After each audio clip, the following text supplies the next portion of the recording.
Ni Mama, ang lawak na pangunawa. Paano kung magkita kayo ni Tata? Hindi ko siya pangsinin. Akala ko ba pinapatawa doon ah? Hindi, sports lang. Kung di pa siya magandang bata. Ang nasa yun. Ano mo nalaman? Baka babalik-balikan.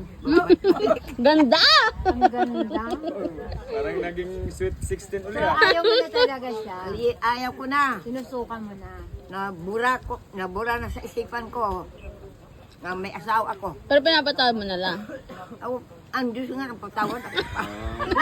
Wala maganda sagot sa lahat. Ano naman yung kay Tata? Yung lagi ko rin sinasabi ni Tata. Ang Diyos nga ang patawad I am ako with pa. you, you are with me. Hindi ko narinig. If I am you, if I am you, Na-video mo yun? you know, Lagi parang, na sinasabi pag tinanong ko, if I'm with you, tapos ano ba yung... Nagadali siguro sa pagiging komedyante ni Tata. May liso ang mangga. pati yung Jean. Magiging komedyante ni Tata ba? Siguro siya na-debate.